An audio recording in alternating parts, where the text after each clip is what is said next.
I want people to have a sustainable plan that's long-term, that's not going to burn you out, that is not going to impact your mental health. So with that in mind, I have, kind of like a 3-layer step. If you were to coach agents, real estate agents, of course, Mm-hmm. right? That tends to be the majority of our audience on how to do this or how to start doing this. What are maybe some of the 3 or 4 action steps? I consider myself sort of a unicorn coach in the sense that there's no templates, no scripts, there's guidelines, frameworks, and lots of questions, because what works for one person isn't going to work for all. And I can't tell you how many events, conferences, webinars, classes I went to where I felt like, wait a minute, I can't do that. Like, I can't post 5 times a day and do this and do that, and that's just not going to work for me. And I felt like there was something wrong with me because I wasn't able to get on board with the thing that was working for someone else. So I do want to let people know, confession time, as a full-time content creator and coach, guess what? I don't batch create any content. Oh, shocking, right? I can't. I have tried. I have it in my calendar every single week, and I have tried for years, and my brain just doesn't work that way. So I have to honor how my brain works and try to optimize it as much as possible. All of that to say that I want people to have a sustainable plan that's long-term, that's not going to burn you out, that is not going to impact your mental health. And I know that you probably don't have someone following you around in a video editing team because, hey, we sell houses, right? Mm-hmm. So with that in mind, I have, kind of like a 3-layer step. And you mentioned it, I call it the one-to-one video. It's so simple. The strategy is highly effective for all the reasons that we just talked about. If you need to build more camera confidence, and let's be honest, lose the excuses, because there's always an excuse. Oh, I don't have time to write out a script. Oh, no, I don't have time to go into Canva and make a carousel post. I don't have my lighting. My microphone's not here yet. I don't have a good background. I just have my couch. Ugh. So we need to eliminate those excuses. And we also need you to show up more as your real self, because you're not going to be comfortable if you're not. And if you're not comfortable, you can't be confident. If you're not confident, you're not going to be perceived as competent. So you got to just pull out your phone. And I want you to just record a very short, unscripted video. And I call it like the visual Hallmark card. When you go into a Hallmark store, they have a birthday section, a thank you section, a thinking of you section, you just got a new house section, right? Anything that is a nice human thing to say, right? So let's pretend it's your 55th episode. Yay, I'm so excited. So I'm going to pull out my phone and I'm going to record a quick video, and I'm going to be like, you guys, I am so proud of you. Wow, 55 episodes. Awesome. I wish I could give you a virtual high five right now. Great job. That's it. That probably took me less than 10 seconds to say, right? So here's what happens. I didn't say, oh, and by the way, I'm always available if you need a referral, because then it turns into this is about you and me, but I just want to make it about you. I want them to have a really them-focused experience with your brand, which is really hard to do in these times. So I'm going to say something nice. I'm going to send it to you. The key here is I want it to be someone you know. And people are like, okay, but I kind of know that person. No. This is someone, if you ran into them at Target, you wouldn't be like, hey, you. You'd be like, hey, John, it's great to see you. How are the kids?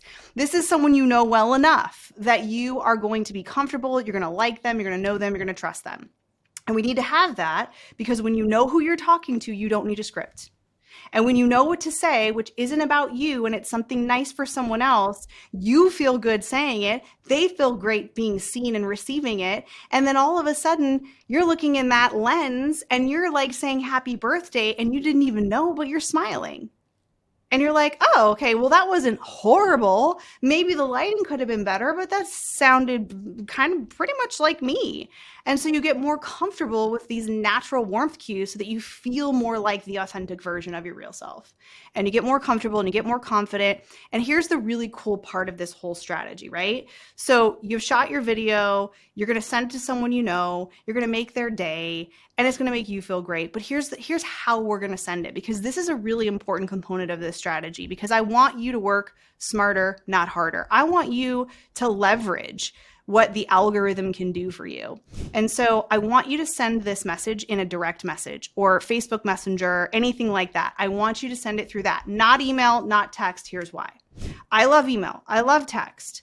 I don't need any of that information. I don't even need to know your phone number. I don't need to know your email.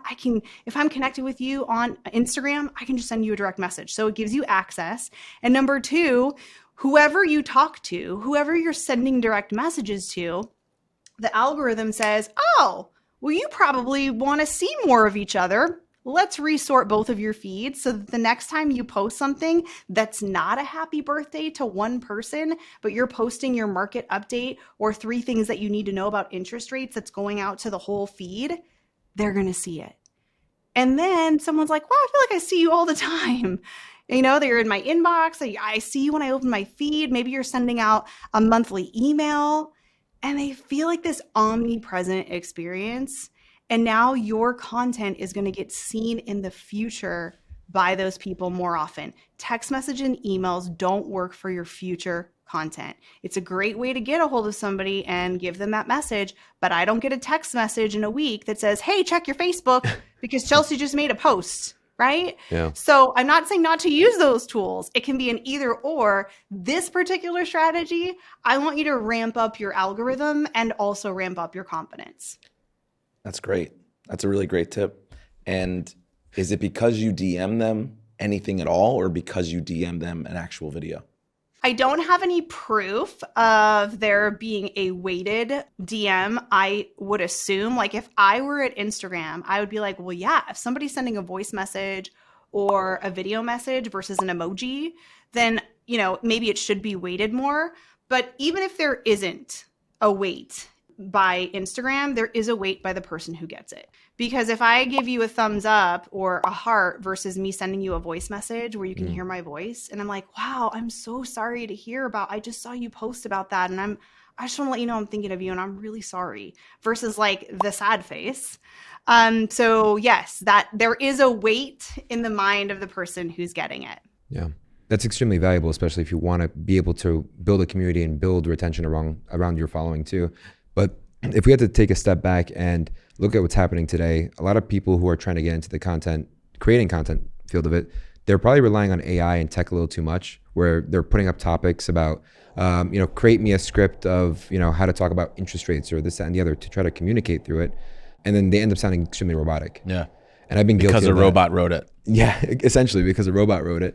But then I've seen some of your videos where you're talking about like practicing how you deliver that and like being able to portray emotion. Can you talk a little bit more about that too?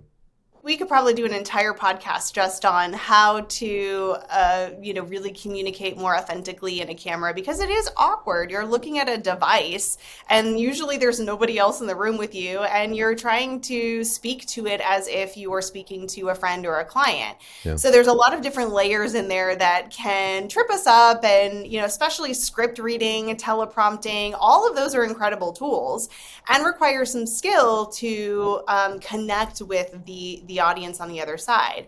One of the things that you mentioned is sort of like the data of it all. And data is important. It's a really great way to talk about something that is trending or topical. Let's take interest rates, for example. If you find an article that was written by someone else, you could easily create a video using that screenshot of the article as sort of, they call it a green screen. It can sort of be behind you. And I bet your listeners have seen that, where it's like they see the person's face, they can hear them talking, and then behind them, they're seeing this article. So now you can refer back to something that you didn't even have to create. Now, the key here to humanizing your content, the reason that we follow people is because those people have a personality and a perspective. And that is the only original content that any of us have. Your personality, your perspective, your opinions, your lived experiences, your stories, your wins, your losses, your thoughts on what you think that means. So I would recommend, if you are going to be covering something that's educational, data, charts, information about the market, I like to call it the and then strategy. Tell me what it is that you're talking about, and then Tell me, what does it mean for me? Break it down in a way that's easy for me to understand. And if you are talking to a specific niche or audience, like first-time home buyers or homeowners or people who are renting or people who are investors, tell me what this data and information means in a digestible way that I can take it and say, oh, okay, that's why I care about that. That's why this is helpful.